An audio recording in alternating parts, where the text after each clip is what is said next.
दयापात्रं दीपत्यादिगुणार्णवं यतीन्द्रप्रवणं वन्दे रम्यजामातरं मुनिं रम्यजामातृयोगीन्द्रपादरेखामयं सदा तदा यत्तात्मसत्तादिं रामानुजमुनिं भजे लक्ष्मीनाथसमारम्भां नादयामुनमध्यमाम् अस्मदाचार्यपर्यन्तां वन्दे गुरुपरम्पराम् यो नित्यमच्युतपदाम्बुजयुग्मरुक्मव्यामोहतस्तदितराणि तृणाय मेने अस्मद्गुरोर्भगवतोऽस्य दयैकसिन्धो रामानुजस्य चरणौ शरणं प्रपद्ये माता पिता युवतयस्तनयादिविभूतिः सर्वं यदेव नियमेन मतन्मयानाम् आद्यस्नः कुलपतेर्वगुलाभिरामं श्रीमत्ततग्रयुगलं प्रणमामि मूर्ध्ना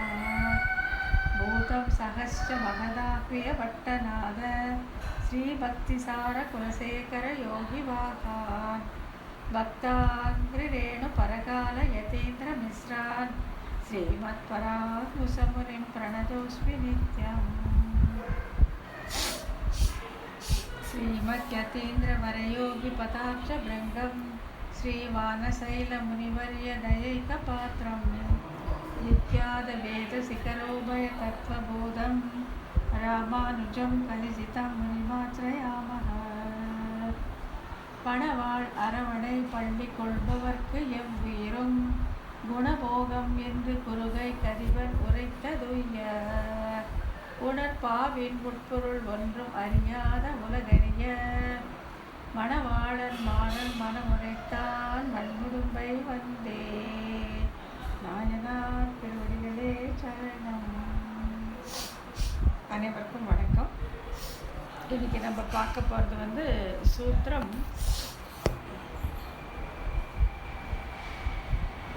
206வது சூத்திரம்.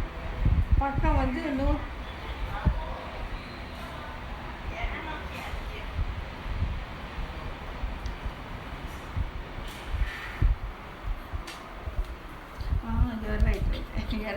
ரைட். 205லேருந்து நம்ம ஸ்டார்ட் பண்ணிக்கலாம். ரைட். 205 204 வரைக்கும் முடிஞ்சு போச்சு. 205 ரைட்டுமா. Right, thank you so much. 205வது சூத்திரம் என்ன சொல்கிறாங்கன்னா, இப்படி பகவானிடத்தில் பக்தி இல்லாத இவ்வுலக மக்களை குறித்து இவ்வாழ்வார் உபதேசித்த உபதேசம் பயன் பெற்றதோ என்பதற்கு இந்த சூத்திரத்தில் பதிலளிக்கப்படுகிறது. இப்போ எல்லாம் அப்படியே ஃபில்டர் பண்ணி சர்வேஸ்வரனுக்கும் உலக மக்களுக்கும் உபதேசிப்பார் அப்படின்னு பார்த்தோம். அப்படி உபதேசிப்ப போது கூட உலக மக்கள் கேட்டு விரும்பி பெறாமலே கூட அவங்களை கூப்பிட்டு வச்சு கட்டாயமாக இவர் உபதேசித்தார் அப்படின்னு பார்த்தோம் இல்லையா? அப்படி பண்ணதில் இப்போ என்ன, அவர் எல்லா உலக மக்களுக்கும் உபதேசம் பண்ணதுனால அதில் அவர்கள் பயன் பெற்றார்களா இல்லையா அப்படின்ற கேள்வி எழ அதற்கு இந்த சூத்திரத்தில் பதில் சொல்கிறாங்க. என்னன்னா, கியாதி லாப பூஜாபேட்சை அற மலர்நாடி ஆட்செய்ய உய்யக்கொண்டு ஆரை கொண்டு வாழும் வில்லும் கொண்டு என்கிற இழவும் தீர பெற்றது அப்படிங்கிறதான் சூத்திரம். இப்போ இதில் ஆழ்வார்க்கு கியாதி லாபம் பூஜை என்னும் இவற்றில் விருப்பம் சிறிதும் இல்லாமையாலே, இப்போ உலகத்தில் ஒன்று செய்கிறாங்கன்னு வச்சுக்கோங்களேன், அதில் நம்ம இதெல்லாம் எதிர்பார்த்து தான் செய்வோம். ஒன்றா எனக்கு நல்ல பேர் வரணும், என்னை எல்லோரும் புகழ்ந்து பேசணும், இல்லை எனக்கு அதனால் செல்வம் நிறைய வரணும். இப்போ நான் ஒரு இது எடுத்தேன்னா, ஒரு கிளாஸ் எடுத்தேன்னா, சொல்லி கொடுத்தேன்னா, உபன்யாசம் பண்ணேன்னா எனக்கு நிறைய பணம் வரணும். கியாதி லாபம் பூஜை ஒன்று எல்லோரும் புகழ்ந்து பேசணும். ஆஹா, இந்த மாதிரி ஒரு உபன்யாசம் உண்டா அப்படின்னு. இது மனித இயற்கை. ஒன்று நம்ம ஒருத்தருக்கு சொல்லி கொடுக்கும் போதோ ஒருத்தருக்கு ஒரு வேலை செய்யும் பொழுது அதில் நமக்கு புகழ் வரணும், பணம் வரணும், பேர் வரணும். இதெல்லாம் எதிர்பார்த்து தான் செய்வோம். ஆனால் சுவாமி நம்மாழ்வாருக்கு இதெல்லாம் தேவையே இல்லை. இதெல்லாம் எதுவுமே எதிர்பார்க்காம, பலன் எதுவும் எதிர்பார்க்காம அவர் செய்தார். ஆகையால் அவருக்கு அந்த வாழும் வில்லும் கொண்டு திரிபவர் இல்லை. எம்பெருமான் பின்னால் அவனுடைய ஆயுதங்களை சுமந்து செல்வதற்கு யாரும் இல்லையே, அந்த இழவு தீர பெற்றார் ஆழ்வார் அப்படிங்கிற இந்த சூத்திரத்தில் சொல்கிறாங்க. கியாதி லாப பூஜாபேட்சை அற. அதெல்லாம் இல்லை ஆழ்வார்க்கு. மலர் நாடி ஆட்செய்ய உய்ய கொண்டு ஆரை கொண்டு வாழும் வில்லும் கொண்டும் என்கிற இழவு தீரப்பெற்றது அப்படிங்கிற சூத்திரம். இது எந்தெந்த பாசுர வரை எடுத்திருக்காங்க, இதுக்கு அர்த்தம் என்ன அப்படிங்கிறத பார்க்கணும். ஆழ்வார்க்கு கியாதி லாபம் பூஜை என்னும் இவற்றில் விருப்பம் சிறிதும் இல்லாமையாலும் ஆழ்வார்க்கு வேண்டவே வேண்டாம். அவர் மாறன் தானே, இந்த உலக மக்களை காட்டிலும் மாறுபட்டு இருப்பவர் தானே, பிறந்த பேர் அப்படி இருந்தாருன்னு பார்த்தோம். ஆகையால் இந்த உலக மக்கள் யாராக இருந்தாலும் அவர்களுக்கு ஒரு பேர் புகழ் செல்வம் வேணுங்கிற அந்த ஆசை ஆழ்வாருக்கு கொஞ்சமும் கிடையாது, சிறிதும் இல்லாமையாலும் இவ்வுலக மக்கள் உய்ய வேண்டும், நமக்கு உசாத்துணை கிடைக்க வேண்டும். ரொம்ப முக்கியம் இந்த உசாத்துணை அப்படின்னா, இப்போ நம்ம காலையில் எழுதுகிறோம், ஏதோ ஒரு கிரந்தம் எடுத்து படிக்கிறோம், அதில் ரொம்ப அழகாக ஒரு சின்ன ஒரு விஷயம் வருதுன்னு வச்சுக்கோங்களேன். இது வரைக்கும் நம்ம கேள்விப்பட்டிருக்காத விஷயம் ஒன்று வருதுன்னு வச்சுக்கலாம். அப்படி வரும் பொழுது நமக்கு என்னென்ன முதல்ல, ஐயோ இது யார்கிட்ட நம்ம சொன்னால் நல்லாயிருக்கும், யாரோடு நாம் பகிர்ந்து கொள்ளலாம் அப்படிங்கிற அந்த ஆசை நமக்கு தோணும் இல்லையா? ஏன்னா அப்படி கூடி இருந்து குளிர்ந்துங்கிறது அந்தந்த பெரிய விஷயங்களை ஒருத்தரோட சேர்ந்து அனுபவிக்கும் போது கிடைக்கிற சந்தோஷம் ரொம்ப பெருசு. அதுக்காக உசாத்துணை கிடைக்க வேண்டும். சரி, நான் 1000 பேருக்கு நான் சொல்லிக் கொடுக்குறேன், திருவாய்மொழியை பற்றி நான் சொல்லிக் கொடுக்குறேன், இல்லை ஒருத்தர் 2 பேராச்சும் எனக்கு உசாத்துணையாக என்னுடைய சேர்ந்து அந்த சந்தோஷத்தை பகிர்ந்து கொள்கிறாக கிடைக்க மாட்டார்களா அப்படிங்கிற ஆதங்கம். உசாத்துணை கிடைக்க வேண்டும். அது ஒன்று. எம்பெருமானுக்கு காப்பிடுவார் நிரம்ப வேண்டும். அதாவது இப்போ ஆழ்வார்கள் எல்லாம் முக்கியமாக பெரிய ஆழ்வார், இதோ சுவாமி நம்மாழ்வாரும் கூட எம்பெருமானுக்கு அவன் சர்வேஸ்வரர், பராக்கிரமம் எல்லாம் நிறைந்தவர். அப்படி இருந்தாலும் அவருடைய இந்த மென்மையான அழகு, அந்த சௌக்குமாரியம், அதை பார்க்கும்போது இவருக்கு என்ன ஆகுமோ அப்படிங்கிற பயம் இந்த ஆழ்வார்களுக்கு வரும். அதனால் என்னென்னா காப்பிடுவார் நிறைய வேண்டும். இவருக்கு பல்லாண்டு பாடுற கூட்டம் பெருசாக இருக்கணும் அப்படிங்கிற ஆசை. ஸோ முதல் பாயிண்ட் இவருக்கு கியாதி பலம் பூஜையில் ஆசை இல்லை, பணம் புகழ் பேர் இவருக்கு வேண்டாம். 2வது உசாத்துணை வேண்டும். எம்பெருமானை அனுபவிக்கும் பொழுது அதை பகிர்ந்து கொள்ள நமக்கு ஆட்கள் வேண்டும், உசாத்துணை வேண்டும். 3வது எம்பெருமானுக்கு காப்பிடுவார்கள் வேண்டும். இந்த கலியுகம் நிரம்பி இந்த பயங்கரமான உலகத்திலே அவனுக்கு என்ன வருமோ அப்படிங்கிற பயத்தாலே அவனுக்கு பல்லாண்டு என்று காப்பிடுவார் வேண்டும் அப்படிங்கிறது. இப்போ காப்பிடுவாரால் இந்த உலகம் நிரம்பி இருக்க வேண்டும் என்ற ஆசை என்னும் விருப்பமே நிறைந்திருந்ததாமையாலும் இவருடைய உபதேசம் பலித்தது என்கிறார் இந்த சூத்திரத்தார். ஸோ உபதேசம் பலன் எதிர்பார்க்காமல் செய்தார், பணமோ பேரோ புகழோ வேண்டாமல் செய்தார். அதுக்கடுத்தது எனக்கு உசாத்துணை வேண்டும், நான் இந்த அர்த்தங்களை பகிர்ந்து கொள்ள எனக்கு ஆட்கள் வேண்டும், எம்பெருமானுக்கு காப்பிடுவதற்கு ஆட்கள் வேண்டும் என்கிற அந்த எண்ணத்தில் செய்ததாலே இவருடைய இந்த உபதேசம் பலித்தது. இவர் அன்னார்னு பார்க்காம எல்லாருக்கும் உபதேசம் செய்த பொழுதும் அந்த உபதேசம் பலித்தது. அந்த உபதேசம் பலித்ததுக்கு காரணம் இதுதான் அப்படின்னு சொல்லி காட்டி கொடுக்குறார். அப்புறம் இந்த சூத்திரத்தை கீழ்கண்டவாறு பிரித்து பொருள் கொள்ள வேண்டும். கியாதி அபேட்சை அற, லாப அபேட்சை அற, பூஜா அபேட்சை அற, மலர் நாடி ஆட்செய்ய உய்ய கொண்டு என்கிற இழவும் ஆரை கொண்டு என்கிற இழவும் வாழும் வில்லும் கொண்டு என்கிற இழவும் தீரப்பெற்று. இதெல்லாம் ஆழ்வாருக்கு இந்த உலகத்தில் எல்லோருக்கும் உபதேசம் செய்ததால் கிடைத்தது.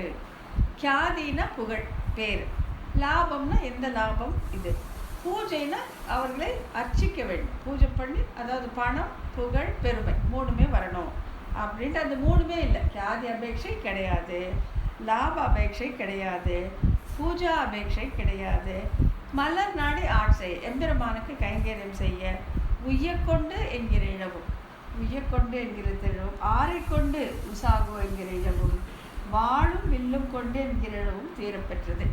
நம்மாழ்வார் இப்படி உலகோருக்கு உபதேசம் செய்ததால் அவருக்கு எந்த கஷ்டமெல்லாம் அவருடைய பக்கத்துலேருந்து தீர்ந்தது அப்படிங்கிறது இந்த சூத்திரத்தில் சொல்கிறாங்க. முதல்ல கியாதி அபேட்சை அற, நீசனே நிறைவொன்றும் இல்லை என்று தன்மைக்கு எல்லையாக தம்மை நினைக்கியாலே கீர்த்தியில் விருப்பம் இல்லை. அவரே தன்னை அவ்வளோ தாழ்த்திட்டார். நீசனே நிறைவொன்றும் இல்லேன், என் கண் பாசம் வைத்த பரஞ்சுடர் ஜோதி அப்படின்ட்டு, இப்படி ஒரு நீசன் கடையிலும் கடையலான என்னிடத்துல நீ பாசம் வச்சிருக்கிறே அப்பான்னு சொல்லி திருவேங்கடமுடையாரை பார்த்து ஆழ்வார் சொல்கிறார். ஆக தன்னையே அவர் அவ்வளவு தாழ்த்தி கொண்டு நிஜமாகவே சும்மா ஒரு பேச்சுக்கெல்லாம் கிடையாது. நிஜமாகவே அவர் வந்து தன்னுடைய தன்மையை அவர் நல்லா தெரியும், நம்ம மனுஷனா இப்படி தான் அப்படிங்கிறதுனால தன்னுடைய தன்மையை அவர் அனுசந்தித்து இருந்ததால் அவருக்கு கீர்த்தியில் விருப்பமே இல்லை.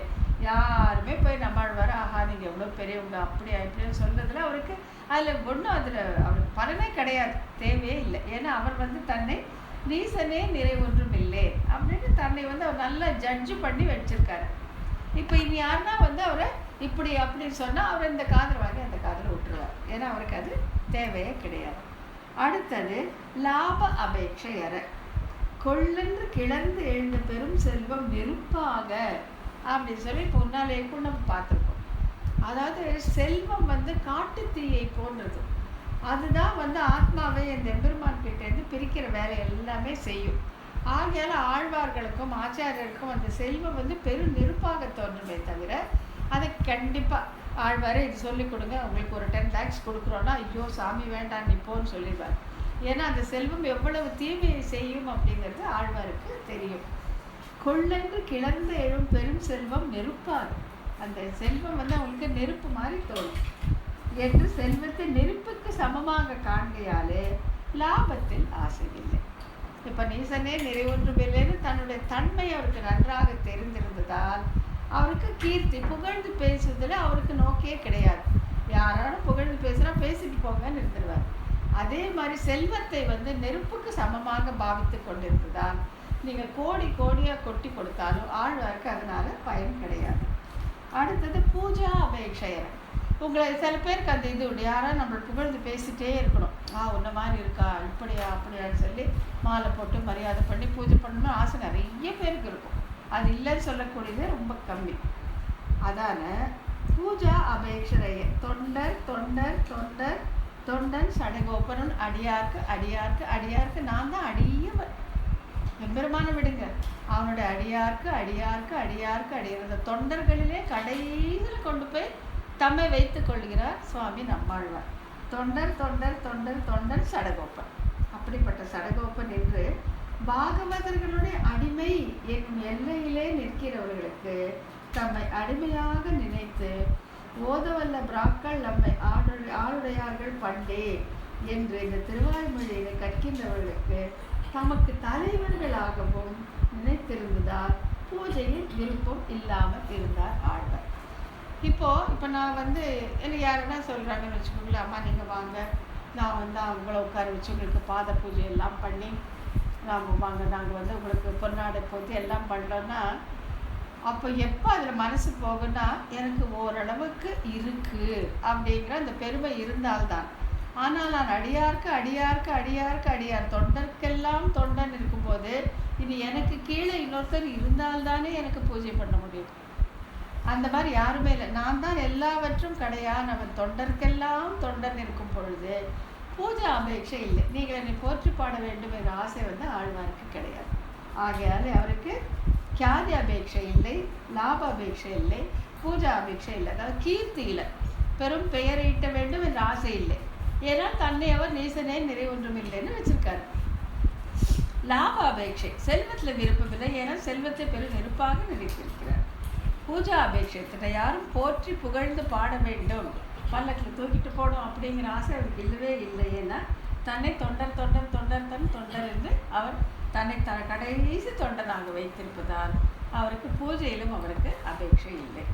ஆகையால் இதெல்லாம் இல்லாததால் இப்போ இதெல்லாம் இல்லாத ஒரு உபதேசம் அவர் செய்ய போகிறார் அப்படின்னா அப்போ அதுக்கு பர்பஸ் என்ன, அதுக்கு என்ன வேணுங்கிறத மேற்கொண்டு சொல்ல போகிறார். அதெல்லாம் இல்லாததுனால பூஜா அபேட்சையற மலர் நாடி ஆட்செய்ய. மலர் நாடி அப்படின்னா நிறைய நன்மலர் நாடி என்கிறபடி அடிமையாகிய பரிமளத்தோடு கூடியதாக சிறந்ததான ஆத்ம புஷ்பங்களை செய்யணும். இங்கே மலர் நாடிங்கிறதுக்கு நல்ல சிறந்த மலர்களும் வச்சுக்கலாம்.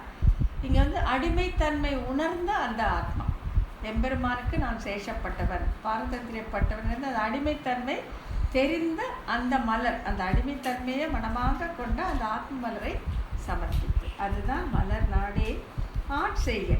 ஆட்செய்த ஆழிப்பிரானை சேர்ந்தவன் என்று ஆட்செய்கையாகிற உபதேசத்தை செய்கையால் உலகம் முழுவதையும் திருத்துகிறார் ஆழ்வார். அப்படி அந்த அந்த நான் சேஷபூதன் என்று தெரிந்து அந்த ஆத்மஸ்வரூபத்தை அந்த மலரை சமர்ப்பித்து செய்யும். அது நன்றாக உணர்ந்து, ஸோ நானும் ஆத்மா, இவங்க எல்லாருமே ஆத்மா, எனக்கு விட பகவானோட நிர்ஹேத்துக்கு கிருபையாலே எனக்கு மயர்வர மந்திரம் கிடைச்சு இந்த ஆத்மாக்களை எல்லாரும் நான் உய்வடை செய்ய வேண்டும் என்ற அந்த ஆசையால் அந்த அபேட்சையால் அவர் உலகத்தோருக்கு உபதேசித்தார் அப்படின்னு சொல்லப்படுது. ஆட்செய்து ஆழிப்பிரானை சேர்ந்தவர் என்ற ஆட்செய்கையாகிய உபதேசத்தை செய்கையால் உலகம் முழுவதையும் திருத்துகிறார் ஆழ்வார். அப்புறம் உய்யக்கொண்டு என்கிற இழவு, உளம்கொள் ஞானத்து வைமின் உண்மை உய்யக்கொண்டு போகுருளே என்றபடி இந்த உலக மக்கள் உய்வடையாமல் உண்டான இழவு. ஐயோ, இவங்க இந்த சம்சாரங்கிற இந்த பெரிய சேத்து நேரத்தில் விழுந்து கிடக்கிறாங்களே, இங்கேருந்து போகணுங்கிற அறிவு கூட இல்லையே, எப்படி போகிறதுன்னு இவங்களுக்கு தெரியலையே என்ற அந்த இழவு, துக்கம். ஐயோ, இந்த மக்கள் இப்படி இருக்கிறார்களே, இந்த மனிதர்கள் இப்படி இருக்கிறார்களே என்கிற அந்த துக்கம், உய்வடைய வழி இருக்கிறது அப்படிங்கிறது தெரியாமல் அதிலே அழுந்து கிடக்கிறார்களே அப்படின்னு சொல்லி அந்த துக்கம். உளம்பொள் ஞானத்து வெய்மின் உய்வை உய்யக்கொண்டு போவதில்லை என்று இந்த உலக மக்கள் உய்வடையாமல் இருப்பதால் உண்டான இழவு. அவருக்கு துக்கம் தாங்க முடியல. இவங்களுக்கு தெரியுதோ இல்லையோ, இவங்க ஐயோ நம்ம இப்படி சம்சாரம்ன்ற சூழலில் மாட்டிகிட்டு இருக்கிறோம், இந்த சேற்றலில் போய் நிலத்தில் இருக்கிறோம், இவங்களுக்கு தெரியுதோ இல்லையோ, நம்மாழ்வார் இவர்களை பார்த்து துக்கப்படுகிறார். இழவு, அந்த இழவு ஒரு காரணம். அடுத்தது ஆரை கொண்டு என்கிற இழவு. உழந்தினி யாரை கொண்டு என் உசாகோ என்று தமக்கு உசா துணை இல்லாமையால் வந்த இழவு. அதான் இப்போ நம்மளுடைய அந்த பகவத் அனுபவத்தை, பாகவத அனுபவத்தை, இந்த குணானுபவத்தை யாரோட தான் நம்ம பகிர்ந்து கொள்ளலாம் அப்படிங்கிற இழவு. அது ஒரு பெரிய மனசு கஷ்டம் நம்மாழ்வாருக்கு.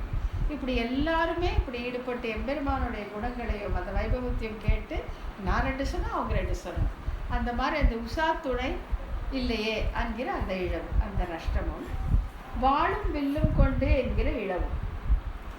வாழும் வில்லும் கொண்டு பின் செல்வார் மற்றிலை என்கிறபடியே அவனுடைய எம்பெருமானுடைய மிருதுத்தன்மை அறிந்த பின்பும் அன்பு செலுத்துவதற்கு ஒருவும் இல்லையே என்ற இழவு. இந்த பாசனத்தில் என்னன்னாக்கா, பாவம் அவனுடைய ஆயுதங்கள் எல்லாம் அவனே தூக்கிட்டுப்பான். சங்கு என்ன, சக்கரம் என்ன, சார்கம் என்ன, வில் என்ன, கதை என்ன, வாழன்னு எல்லாம் அவனே வச்சுருக்கானே, கொஞ்ச நேரம் கொடுப்பான், நான் வச்சுக்கிறேன்னு சொல்லி அவன் பின்னால் போய் அதை வாங்கி வச்சுக்கிறதுக்கு ஆள் இல்லையே அப்படிங்கிறார்.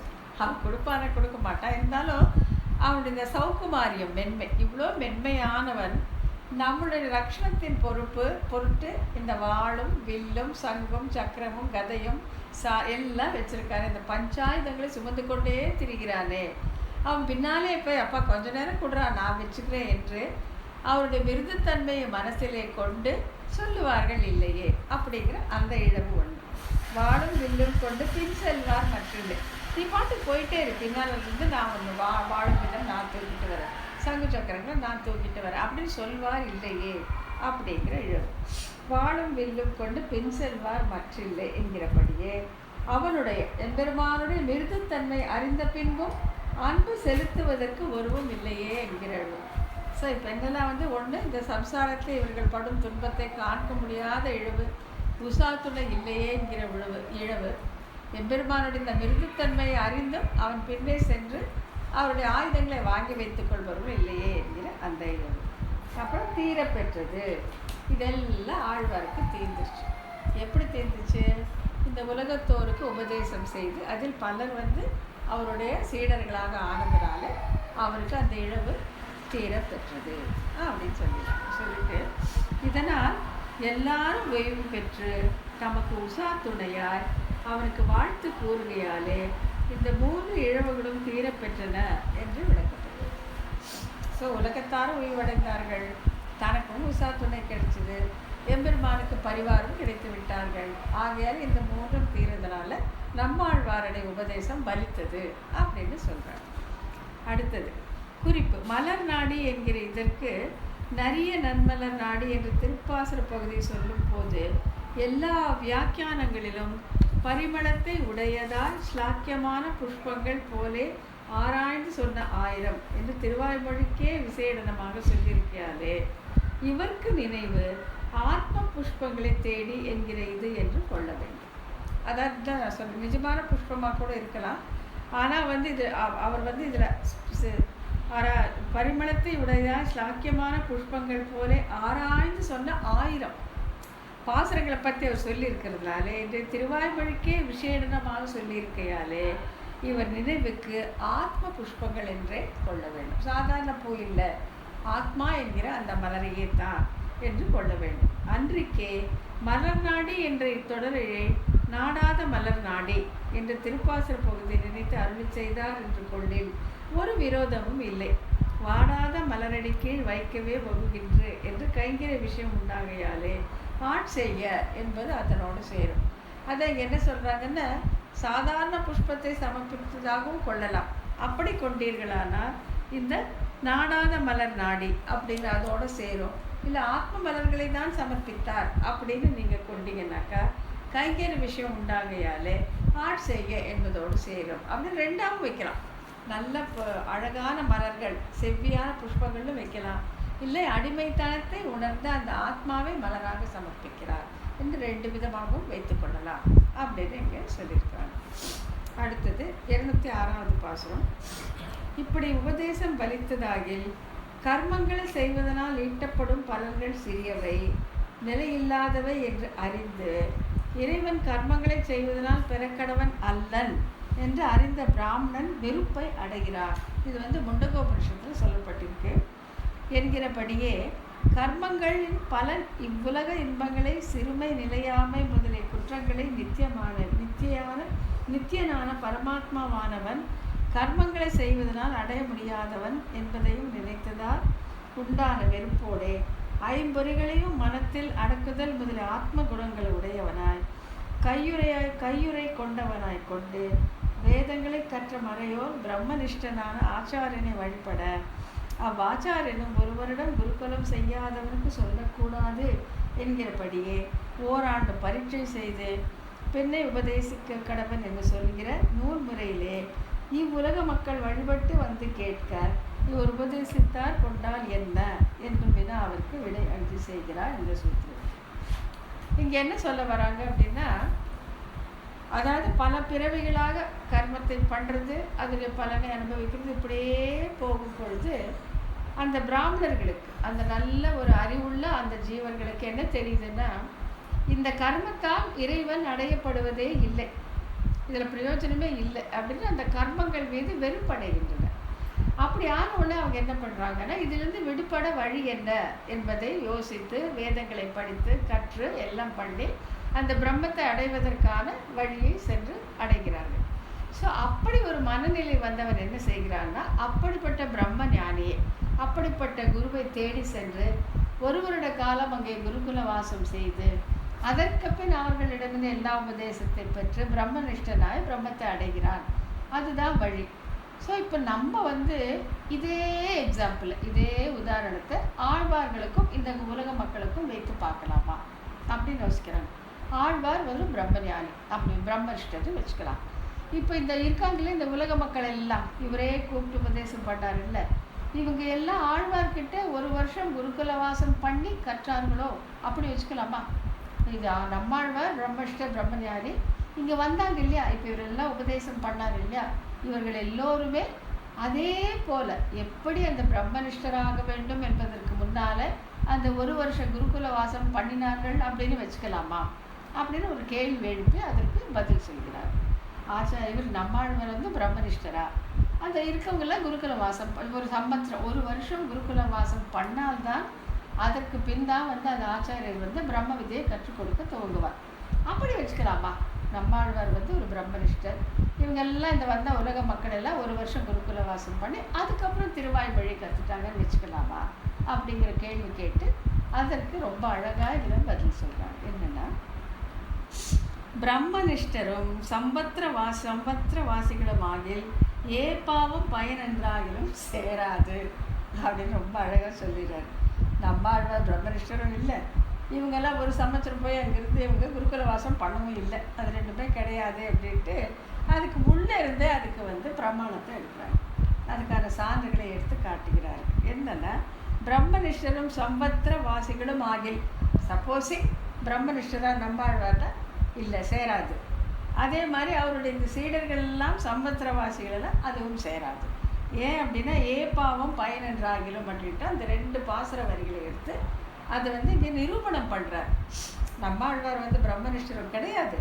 அவர் திருத்தின இந்த உலக மக்கள் எல்லாம் ஒரு வருடம் போய் குருகுல வாசம் செய்தவர்களும் கிடையாது அப்படிங்கிறத ரொம்ப அழகாக இங்கே நிரூபணம் பண்ணுறார்.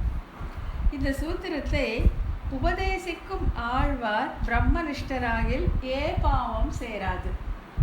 உபதேசம் கேட்கும் மக்கள் சம்பத்திரவாசிகளாகில் பயனென்றாகிலும் சேராது. அதாவது இது கான்ட்ரடிக்டரியே இருக்குது. இவர் பிரம்மனிஷ்டர் இல்லைங்கிறதுக்கு கான்ட்ரடிக்டரி என்ன இருக்குது? உபதேசம் கேட்கும் மக்கள் சம்பத்திரவாசிகள் இல்லைங்கிறதுக்கு என்ன இருக்குது அப்படிங்கிறது எழுங்க சேராது. சப்போஸிங் அவர் பிரம்மனிஷ்டராக இருந்திருந்தால் இந்த பாவம் அப்படிங்கிற பாசனம் சேராது. சப்போஸிங் அவருடைய ஸ்டூடெண்ட்ஸ் எல்லாரும், அவருடைய டிசைபிள்ஸ் எல்லாருமே சம்பத்திரம் ஒரு வருஷம் இருந்து குருகுல வாசம் பண்ணா இருந்தால் பயனென்றாகிலும் அப்படிங்கிறது பாசுர வரி சேராது. அது அப்படின்னு சொல்லி மேலே சொல்கிறாங்க என்று பிரித்து பொருள் கொள்ள வேண்டும். உபதேசிக்கும் ஆழ்வார் பிரம்மனிஷ்டராகில் பாவம் சேராது. உபதேசிக்கும் ஆழ்வார் பிரம்மனிஷ்டராகில் பாவம் சேராது.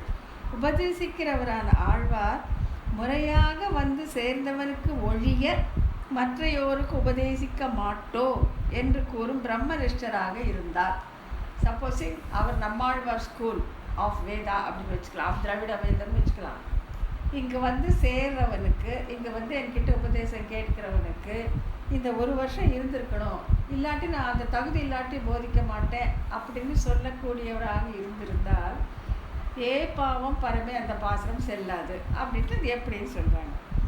அப்படி வழிபாடு செய்கிறவர்களுக்கு பிரீத்தியோடே உபதேசித்தல் தவிர அதிகாரம் அல்லாதவருக்கு உபதேசிக்கிறதுக்கு பாவம் பரமே என்கிறபடி பாவம் எனக்கு இது பரமாவதோ என்ற உபதேசத்தின் தொடக்கத்திலேயே வெறுத்து சொன்ன திருப்பாசனம் செய்கிறாது. இப்போ இதுக்கு அந்த பாசனமும் அதோடைய மீனிங்கும் சொன்னாதான் இது எப்படின்னு புரியும். இப்போ ஆழ்வார் பிரம்மனிஷ்டர் அல்ல அப்படின்னு நம்ம நிரூபிக்கணும். அதை நிரூபிக்கிறதுக்கு என்னன்னாக்கா, இப்போ பிரம்மனிஷ்டர் என்ன பண்ணுவாங்க, ஒரு வருஷம் அவங்கக்கிட்ட கைங்கரம் பண்ணி அவங்களுக்கு பிரியமானவங்களை சேர்த்து சொல்லுவாங்க. அப்போ அவர்கள் மீது அந்த பிரம்மனிஷ்டருக்கு வெறுப்பே இருக்காது. வெறுப்பு தோன்ற சொல்ல மாட்டார். ஐயோ என் தலையில் வெடிஞ்சிச்சே, இது இப்படி மக்கு எல்லாம் வந்துச்சே என்கிட்டேருந்து ஒரு டீச்சர் சொல்கிற மாதிரி சொல்ல மாட்டாங்க.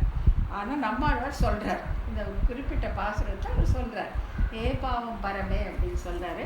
அந்த பாசுரம் என்னங்கிறது, அது ஏன் அப்படி சொன்னார், அதை கொண்டு எப்படி நம்மாழ்வார் பிரம்மனிஷ்டர் அல்ல அப்படிங்கிறத நிரூபிக்கிறது அப்படிங்கிறத சுருக்கமாக பார்த்துடலாம். பாவம் பரமே 7 உலகும் பாவம் செய்து அருளால் அளிப்பார் யார்? மாப்பாவிடம் அரற்கு பிச்சை பேய் கோபால கோடரி ஏறு அன்றியே அப்படின்னு சொல்லிட்டு இதுதான் பாசம்.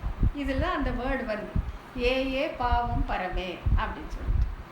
இப்போது இதுக்கு அர்த்தம் என்ன சொல்கிறாங்கன்னா, பிரம்மனுடைய தலையினை கிள்ளியதனால் உண்டான பெரிய தீவினையாவது விட்டு நீங்கும்படி சிவனுக்கு பிச்சையினை பெய்து அவனை காப்பாற்றிய கோகுலத்தில் பிறந்தார்க்கு எல்லாம் வலிய ஆண் சிங்கத்தனை ஒத்த கிருஷ்ணனை அன்றி உலகங்கள் 7லும் உள்ள அவ்வுயிர்களுக்கு செய்த தீவினையெல்லாம் போக்கி அவற்றை அருளோடு காப்பாற்றுகின்றவர் வேறு யார்? ஐயோ பாவம், என் உண்மையை கூறல் நம்மை சார்ந்ததே. அதுதான் பரமே என் தலையில் வெடிஞ்சிச்சேன்னு வெறுக்கிறார். சப்போஸிங் இவர் பிரம்மனிஷ்டராக இருந்தால் இத்தனை மாணவர்கள் வந்தாரேன்னு வெறுத்து பேசுவாங்களா? பேசவே மாட்டாங்க. குருகுலம், என்னுடைய குருகுலத்துக்கு நல்ல பேர் வரும்னு இருப்பாங்க. ஆனால் இங்கே நம்மாழ்வார் என்னன்னாக்கா, இந்த மாதிரி இது பின்னால் சொல்கிறேன், சிவன் பிரம்மனுடைய ஒரு 5வது தலையை கிள்ளிட்டார். கிள்ளினோடனே அந்த கபாலம் அவருடைய கையில் ஒட்டிக்கிச்சு. அவர் எங்கே போய் பிச்சை எடுத்தோ அது கையிலேருந்து விழவே இல்லை. அப்போது தன்னுடைய மார்பில் இந்த புனித நீரை வார்த்து அந்த கபாலம் கீழே விழும்படி செய்தால் இந்த கோபால கோடரி இந்த கோகுலத்தில் பிறந்தவர். இந்த பேசிக் டிஃப்ரென்ஸ் கூட தெரியாதவங்களுக்கு சொல்ல வேண்டிய கஷ்டம் என் தலையில் விழுந்ததே, பரமே என்னுடையதாயிற்று அப்படின்ட்டு வருத்தப்படுறார் நம்மாழ்வார். ஆகையால் இவர் பிரம்மனிஷ்டராக இருந்தால் இப்படி வருத்தப்பட்டிருக்கவே மாட்டார் அப்படிங்கிறத சொல்ல வராங்க. அது இந்த அடுத்த பக்கத்தில் நான் படிக்கிறேன். பிரம்மனும் சிவனும் இறையவர்களாக பேசப்படுகிற பிரமாணங்கள் சில இருக்கின்றனவே. அதாவது பரமாத்மா அப்படின்னு சொல்லும்போது இப்போ நம்ம எல்லாம் இதெல்லாம் படித்து ஸ்ரீமன் நாராயணனே பரமாத்மா அப்படிங்கிற ஒரு முடிவான தீர்மானத்தில் நம்ம இருக்கிறோம். ஆனாலும் எல்லாரும் அப்படி இல்லையே. உலகத்தில் நீங்கள் போனீங்கன்னா எல்லாரும் அப்படி இல்லவே இல்லை. பிரம்மனுக்கும் சிவனையும் இறையவர்களாக பேசும் பிரமாணங்கள் நிறைய இருக்கின்றனவே எனில்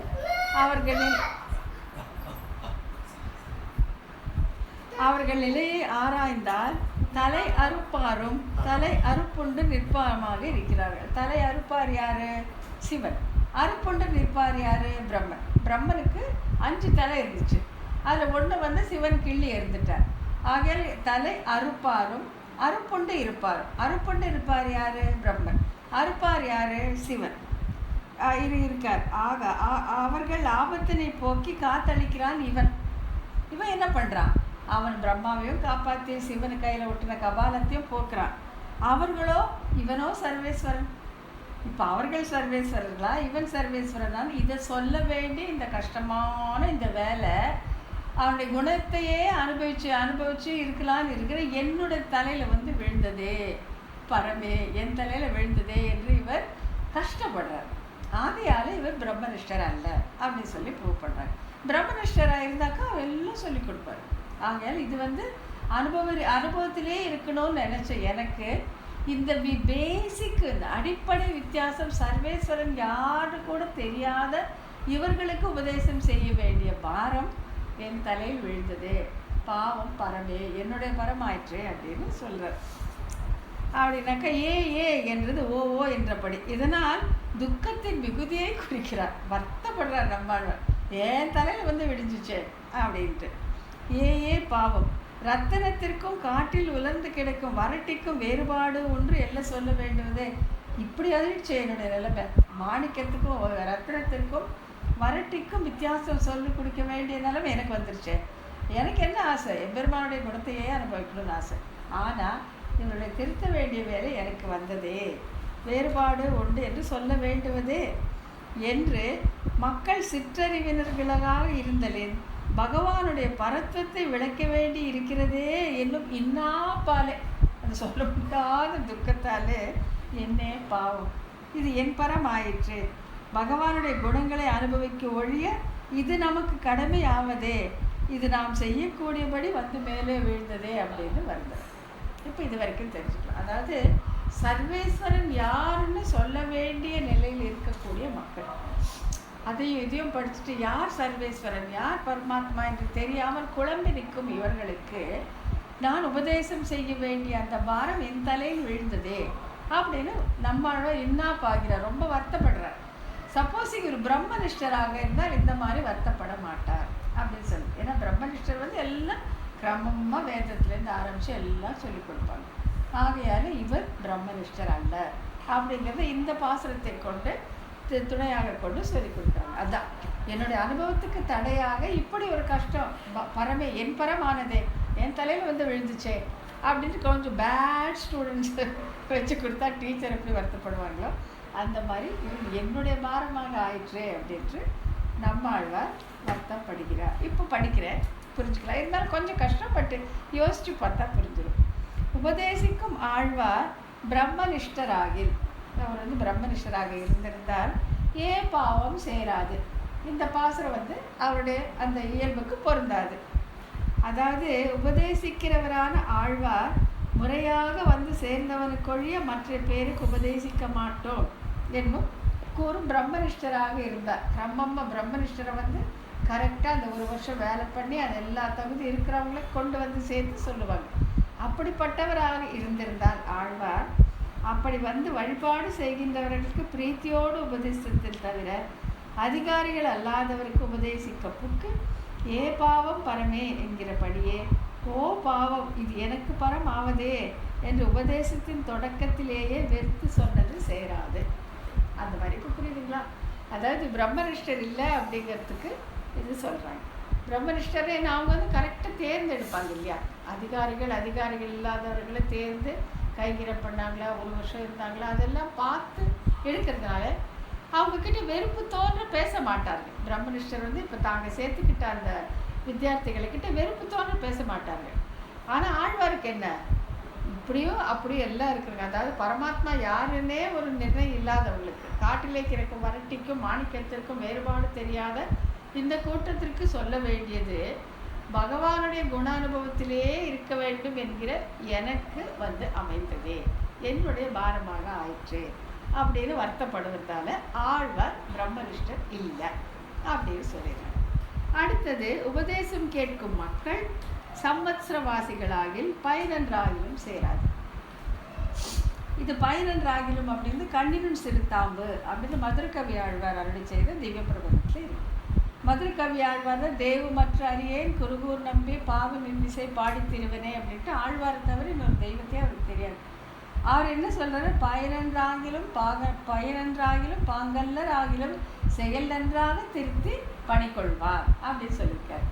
இப்போ என்ன பார்க்கணும்னா, இப்போ அவங்க பிரம்மனிஷ்டர் யாருக்கு சொல்லிக் கொடுப்பாங்க, சம்மத்திரவாசிகளுக்கு. சம்மத்திரவாசினாக்கா ஒரு வருஷம் அங்கே போய் இருந்து எல்லாம் செஞ்சவங்க.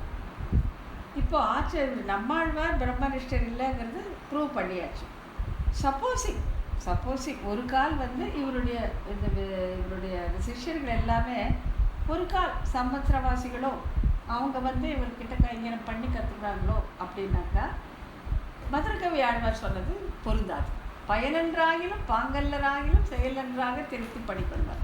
பிரயோஜனமே இல்லைடா, வேஸ்ட்டுடா, நீ ஒன்றுமே இல்லை கிட்ட நீ படிச்சு ஒன்றுமே யூஸ் இல்லைன்னு அப்படி இருக்கிறவராக இருந்தாலும் பயனன்றாகிலும் பாங்கல்லராகிலும் செயல் நன்றாக திருத்தி படிக்கொள்வார். அவங்களுக்கு திருத்தி கொண்டாந்துருவார் நம்மாழ்வார் அப்படின்னு சொல்லியிருக்கிறதுனால அவருடைய சிஷ்யர்களும் கூட சம்வத்சரவாசிகள் இல்லை அப்படின்னு சொல்கிறார். ஸோ நம்மாழ்வார் பிரம்மனிஷ்டர் இல்லை. நம்மாழ்வாரோட சிஷ்யர்கள் எல்லாரும் வந்து அவங்களும் ஒரு சம்வத்சரம் போய் குருகுல வாசம் பண்ணினவர்கள் அல்ல. ஆகையால் உங்களுடைய அந்த ஐயம் செல்லுபடி ஆகாது. ஒரு சமயம் நம்மாழ்வார் பிரம்மனிஷ்டரோ ஒரு சமயம் அவருடைய சீடர்கள் எல்லாம் வந்து குருகுல வாசம் பண்ணவர்களோ அப்படிங்கிற ஐயம் செல்லுபடி ஆகாது. ஏன்னா அப்படி இருந்திருந்தால் அவர் வந்து பாவம் பரமேன்னு அவர் பாடியிருக்க மாட்டார். மதுரகவி ஆழ்வார் வந்து பயனன்றாகிலும் பாங்கல்லராகிலும் செயல் நன்றாக திருத்தி பயன்படுவார்ட்டு அவர் சொல்லியிருக்க மாட்டார். ஆகையால் இந்த 2 பாசுர வரிகளை எடுத்து நாயனார் வந்து இவர் பிரம்மனிஷ்டரும் அல்ல, இவர்கள் வந்து குருகுல வாசம் செய்தவர்களும் அல்ல அப்படின்னு சொல்லி அங்கே நிரூபணம் பண்ணிட்டார். உபதேசம் கேட்கும் மக்கள் சம்பத்திர வாசிகளாகில் பயனன்றாகிலும் சேராது, ஒத்து வராது. இவர் பக்கல் உபதேசம் கேட்டவர்கள் ஓராண்டு குருகுலவாசம் செய்தவர்களாகில் கையுறை தந்து வழிபாடு செய்தன்றோ நாம் பெறுகிறோம் என்றிருக்கே ஒழிய, எல்லாம் ஆச்சாரியருக்கு வேண்டியதெல்லாம் பண்ணி அவருக்கு காணிக்கையெல்லாம் கொடுத்து அப்படிலாம் இருந்திருப்பாங்க. ஆனால் அதை இவர் மதுரகவியார் அப்படி சொல்லலையே. இவருடைய பிரதம சிஷ்யரான மதுரகவிகள் பயனன்றாகிலும் பாங்கல்லர் ஆகிலும் செயல் நன்றாக திருத்தி பணிகொள்வார் என்கிறபடியே பயனே இல்லாதவர்களாகிலும் குணக்கேடர்கள் ஆகிலும் தம்முடைய செயலாலே எல்லாம் நன்றாகபடி திருத்தி கொள்வார் என்று இவர் நன்றி அறிதலாலே உகந்து சொன்ன திருப்பாசுரம் சேராது.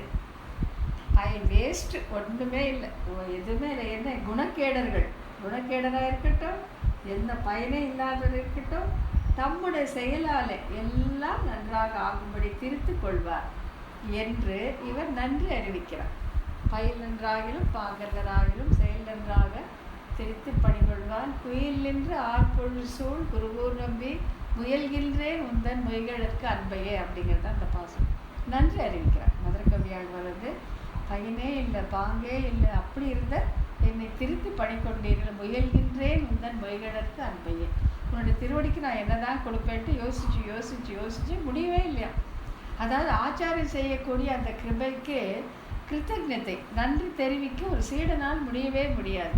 முடியலேன்னு இவன் நினைக்கிறது தான் மிகப்பெரிய நன்றி அப்படின்னு சொல்லுவாங்க. அதுதான் அந்த பாசுரத்துடைய பொருள். இப்போ முயல்கின்றேன் உந்தன் மொய்களுக்கு அன்பையே, என்னுடைய அந்த அழகான திருவடிக்கு நான் அன்பு செலுத்த வேண்டும் என்று முயல்கிறேன் அப்படின்னு மதுரகவியாழ்வார் அவ்வளோ தூரம் சொல்லியிருக்கிறதுனால அந்த வரிகளிலேருந்து நம்ம என்ன தெரிஞ்சுக்கலாம்னா, நம்மாழ்வாருடைய சீடர்கள் எல்லாருமே அப்படியே வந்தாங்க. இவர் போய் கூப்பிட்டு உபதேசம் செய்தவர்களை தவிர ஒரு வருடம் குருகுல வாசம் செய்தவர்கள் அல்ல அப்படின்ட்டு இந்த 2 பாசுரத்தை எடுத்து நம்மாழ்வார் பிரம்மனிஷ்டர் அல்ல, அவருடைய சீடர்கள் வந்து குருகுல வாசம் செய்தவர்கள் அல்ல அப்படிங்கிறத வந்து இங்கே நிரூபித்து காட்டினாங்க. இப்படி ஆசிரியரான ஆழ்வாருடைய திருப்பாசிரமம், அந்த பாவமே பரமே அந்த பாசிரமம், சிஷ்யரான மதுரகவிகள் திருப்பாசிரமம் ஆகையாலே முன் கூறிய ஞானத்தால் பந்த புத்தியும் அனர்த்தமும் கண்டு ஆற்றாமையும் மிக்க கிருபையும் ஆகிய காரணங்களாலே பக்தி இல்லாதவர்களை குறித்து உபதேசத்தின் தூய்மையாலே எல்லாரும் திருந்த இவருடைய குறைகளும் தீர்ந்தன என்றே கொண்டார். ஆகையால் நம்மாழ்வார் பிரம்மனிஷ்டர் இல்லை, அவருடைய சீடர்களும் வந்து குருகுலவாசம் பண்ணவர்கள் இல்லை அப்படிங்கிறத இந்த 2 பாசுர வழியிலேருந்து நம்ம தெரிஞ்சுக்கலாம். அப்போ எதுக்கு தான் நம்மாழ்வார் உபதேசம் பண்ணாருன்னா, இவருடைய உய்வை அடையாமல் இருக்கிறார்களே என்ற நிலையை பார்த்து அந்த கிருபையும் மிக்க கருணையும், அப்புறம் இந்த கியாதி பூஜை லாபம் அதெல்லாம் விருப்பம் இல்லாததுனால எம்பெருமானுக்கு மங்களாசாசனம் பாட ஆள் கிடைத்தார்கள், எனக்கு உற்சாகத்தன்மை கிடைத்தார்கள், அவருடைய விருதுத்தன்மையை பார்த்து அவன் பிள்ளை செல்ல ஆள் கிடைத்தார்கள் என்ற மகிழ்ச்சி தான் காரணமாயிற்று அப்படின்ட்டு இந்த சூத்திரத்தில் சொல்லி முடிச்சுட்டாங்க. அப்புறம் அடுத்தது வந்து அடுத்த சூத்திரத்தில் இதுக்கு மேலே வந்து என்னன்னாக்கா, இப்போது அவரே நொந்துக்கிறாரு இல்லையா, பகவானுடைய அனுபவம் கெடுற அளவுக்கு என்ன வந்துருச்சு அப்படின்ட்டு. அப்படி பார்க்க போனால் இவருடைய குண அனுபவம் ஒன்று, உலகோர்க்கு உபதேசம் ஒன்று, ரெண்டுமே இருக்கு இல்லையா. இது எப்படி ஒரு தனித்தனியாக செய்வாரா, ஒன்று ஜாஸ்தியாக பண்ணி ஒன்று கம்மியாக பண்ணுவாரா அப்படிலாம் பார்த்துட்டு அது எப்படிங்கிறத அடுத்த சூத்திரத்தை பார்க்கணும். 207. இனி இவர் இப்படி மற்றவருக்கு உபதேசம் செய்யும் போது அந்த உபதேசமானது இவர் பகவானை அனுபவிக்கும் அனுபவத்திற்கு இடையீடு வாராதோ என்னும் வினாவிற்கு இந்த சூத்திரத்தில் விளக்கம் அளிக்கப்படுகிறது. அதாவது இப்படி அவருக்கு தான் வெறுத்து பேசுகிறாரு, ஐயோ இது என் தலையில் விழுந்துச்சே பரமே என் பரமேன்னு சொல்கிறாரு. அது அப்போ உபதேசம் செய்வது ஒரு பக்கம் இருக்குது, அவருக்கு வேண்டியதெல்லாம் குணானுபவம் தான். அப்படி இருக்கும் பொழுது எப்படி இது ரெண்டையும் இவர் இணைத்து செய்தார், எப்படி தனித்தனியாக செய்தாரா ஒன்றா செய்தாரா அப்படிங்கிறதுக்கு இதில் பதில். மெய் நின்று மங்க ஒட்டுக்கு நடுவு அனுபவ கர்ப்ப உபதேசம். அனுபவ கர்ப்ப உபதேசம், அனுபவத்தை உள்ளடக்கிய நம்மாழ்வாருடைய உபதேசம், அனுபவத்தை உள்ளடக்கிய உபதேசம். அதில் குணானுபவமும் இருக்கும் உபதேசமும் இருக்கும். அதனால அனுபவ கர்ப்ப உபதேசம் அப்படின்னு நம்ம சொல்கிறாங்க. அனுபவ கர்ப்ப உபதேசம்னா அனுபவம் மனதிலே நடந்து கொண்டிருக்கும் பொழுதே செய்யும் உபதேசம். கர்ப்பம்னா உட்கொள்றது, அதாவது மனசில் அவருடைய மனசில் வந்து அந்த குணானுபவம் நடமாடிக்கிட்டே இருக்கும். அது ஒரு நாளும் நிற்கவே நிற்காது. சரி இந்த 10 நாள் வந்து ஒன்லி உபதேசம் நோ குணானுபவம் பண்ணவே மாட்டார். அதற்கு தொடர்ந்து நடந்துகிட்டே இருக்கும் பொழுது உபதேசமும் செய்கிறார். ஆகையால் இது என்ன சொல்லுங்கன்னா அனுபவ கர்ப்ப உபதேசம், அனுபவத்தை உள்ளடக்கிய இந்த உபதேசம் தான் நம்மாழ்வார் செய்தது அப்படின்னு சொல்கிறாங்க. மெய் நின்று மங்க ஒட்டு, இது என்னென்னா மெய் நின்று கேட்டருளாய் அடியேன் செய்யும் விண்ணப்பம். இது வந்து திருவிருத்தத்தில் முதல் பாசுரம். திருவிருத்தம் தான் நம்மாழ்வார் அருள் செய்த முதல் பாசுரம், முதல் பிரபந்தம். அது வந்து ரிக்வேதத்திற்கு சமமானது, 100 பாசுரங்களை கொண்டது. அதில் முதல் பாசுர வரி தான் இது. மெய் நின்று கேட்டருளாய் அடியேன் செய்யும் விண்ணப்பமே, கொஞ்சம் நேரம் நின்று நான் சொல்கிறத கேளு அப்படின்னு திருவிருத்த முதல் பாசுரத்தில் அவர் அருள் செய்கிறார். அப்புறம் மங்க ஒட்டு நீ மாமாயே திருமாலிருஞ்சோலையுமே பார்த்தீங்கன்னா திருவாய்மொழி தான் வந்து கடைசி திவ்ய பிரபந்தம். அதில் 10ஆம் பத்தில் 7ஆம் திருவள்ளியில் 10ஆம் பாசுரம் தான் மங்க ஒட்டு நீ மாமாயே, அது வருது. இது முடிவாக. ஸோ என்னென்னா அவர் முதல் திவ்ய பிரபந்தம் ஆரம்பத்திலேருந்து திருவிருத்தம் சொன்னதுலேருந்து திருவாய்மொழி ஈராக எல்லாத்துலேயுமே என்னன்னாக்க அனுபவ கர்ப்ப உபதேசம். அனுபவம் உள்ளாக நடந்து கொண்டிருக்கும் பொழுதே பிறப்பு செய்த உபதேசம். திருவாய்மொழி மட்டும் எடுக்கலைங்க, எல்லாத்தையும் எடுக்கிறாங்க. அவருடைய 4 திவ்ய பிரபந்தங்களையும் எடுக்கிறாங்க. திருவிருத்தம், திருவாசரியம், பெரிய திருவந்தாதி, திருவாய்மொழி 4லையும் அங்கே ஆரம்பித்து இது வரைக்கும் நீங்கள் எங்கே பார்த்தீங்கன்னாலும் அனுபவம் வந்து இடையறாமல் நடந்து கொண்டே இருக்கும். அது நடுவில் அதோட அனுபவத்தையும் கூட சேர்த்து இவர் உபதேசம் செய்வார். ஆகையால் ஆழ்வாருடைய உபதேசம் எப்படிப்படுத்தின அனுபவ கர்ப்பமான உபதேசம்.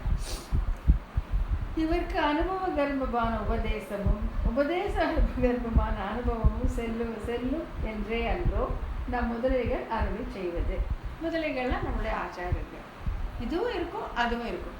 இது மெயினாக இருக்கலாம், அது குறைச்சலாக இருக்கலாம், அது குறைச்சலாக இருக்கலாம், அது மெயினாக இருக்கலாம்.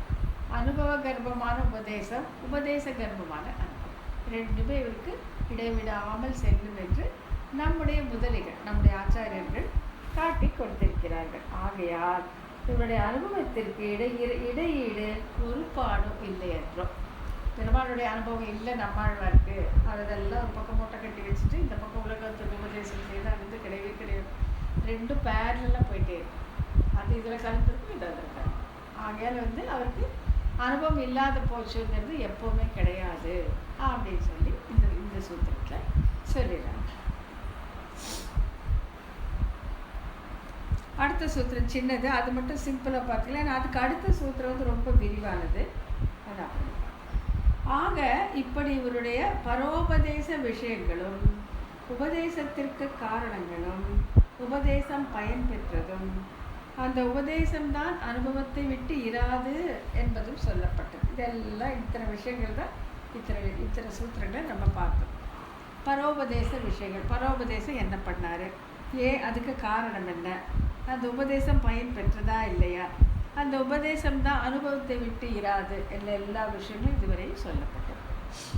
இப்படி இவ்வாழ்வாருடைய அனுபவ உபதேச ரூபமான 4 பிரபந்தங்களும் 3 மந்திரங்களினுடைய பொருள்களை சொல்லுகின்றனவாக இருக்கும்படி தெளிவுபடுவதற்கு திருவுள்ள பற்றி இவற்றுக்கு என்று தொடங்குகிறார் என்று சூத்திரம். இப்போ டாபிக் மாறுது.